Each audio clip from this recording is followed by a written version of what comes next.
قرآن پاک کے اندر اللہ رب العزت نے ارشاد فرمایا ہے لا تقربوا الزنا انہ کان فاحشہ وساء سبیلا۔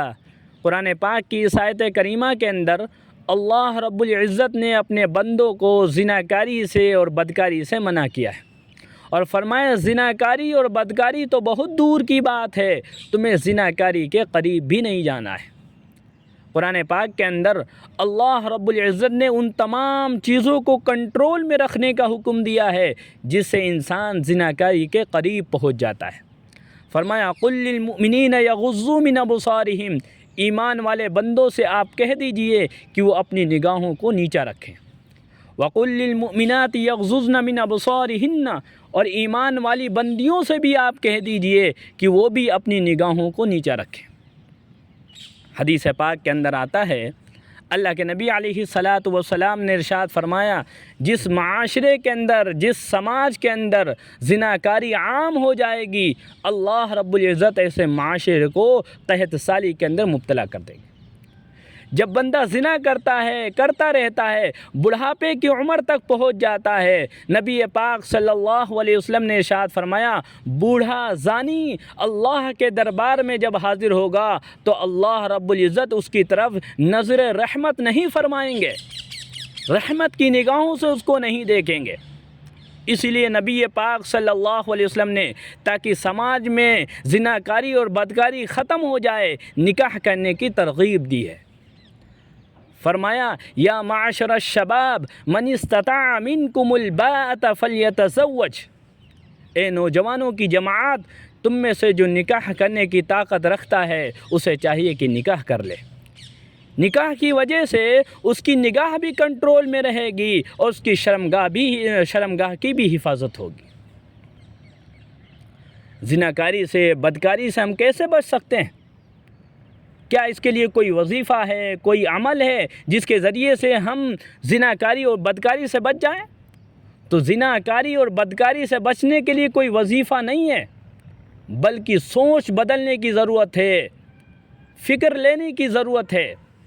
حدیث پاک کے اندر آتا ہے اللہ کے نبی علیہ الصلاۃ والسلام کی خدمت میں ایک نوجوان حاضر ہوا اور کہنے لگا اللہ کے رسول مجھے زناکاری کی اجازت دے دیجیے، میں بدکاری کرنا چاہتا ہوں، زنا کرنا چاہتا ہوں۔ آپ سوچئے کتنا بیہودہ سوال ہے، کس چیز کی اجازت مانگی جا رہی ہے؟ ہم میں سے کوئی ہوتا تو ناراض ہو جاتا۔ اللہ کے نبی علیہ الصلاۃ والسلام نے بڑے پیار سے اس کو بلایا اور اس کو بٹھا کر کے آپ نے اس سے پوچھا اچھا ایک بات بتاؤ، اگر کوئی یہی کام تمہاری ماں کے ساتھ کرے تو کیا تم اس کو پسند کرو گے؟ اس نے کہا پسند نہیں کریں گے۔ آپ نے فرمایا یہی کام کوئی تمہاری بہن کے ساتھ، بیٹی کے ساتھ کرے تو کیا تم پسند کرو گے؟ کہنے لگا نہیں پسند کریں گے۔ تو آپ نے فرمایا تم جس عورت کے ساتھ زناکاری اور بدکاری کرو گے وہ بھی تو کسی کی ماں ہوگی، کسی کی بہن ہوگی، کسی کی بیٹی ہوگی۔ تو جس طریقے سے تمہیں اپنی ماں، اپنی بہن، اپنی بیٹی کی عزت پیاری ہے، تمہیں دوسرے کی ماں اور بہن بیٹیوں کی عزت پیاری ہونی چاہیے۔ اس کو بات سمجھ میں آ گئی۔ اللہ کے نبی علیہ الصلاۃ والسلام نے پھر اس کے سینے پر ہاتھ رکھا اور فرمایا اے اللہ اس کے سینے کو پاک کر دیجیے۔ تو یہ سوچ بدلنے کی ضرورت ہے۔ جب بھی زنا کا خیال آئے، بدکاری کا خیال آئے تو فوراً سوچو اگر کوئی انسان تمہاری ماں کے ساتھ ایسا کرے یا بہن کے ساتھ ایسا کرے، بیٹی کے ساتھ ایسا کرے تو ہمیں کیسا لگے گا؟ اور ہمت سے کام لینے کی ضرورت ہے۔ اگر ہمت کے ساتھ ہم زناکاری سے بچ جائیں گے تو اس کا بہت بڑا انعام ہے جو ہمیں کل آخرت کے اندر ملنے والا ہے۔ نبی پاک صلی اللہ علیہ وسلم نے ارشاد فرمایا کل آخرت کے اندر اللہ رب العزت اپنے عرش کے نیچے اس بندے کو بھی سایہ دیں گے، جگہ عطا فرمائیں گے۔ حدیث پاک میں آتا ہے وَرَجُلٌ دَعَتْهُ امْرَأَةٌ ذَاتُ حَسْبٍ وَجَمَالٍ، کہ عورت نے کسی بندے کو زناکاری کی، بدکاری کی دعوت دی اور وہ عورت خوبصورت بھی ہے، اچھے خاندان کی بھی ہے، اور مرد یہ کہہ کر کے منع کر دیتا ہے انی اخاف اللہ، میں اللہ سے ڈرتا ہوں، اس وجہ سے بدکاری نہیں کر سکتا۔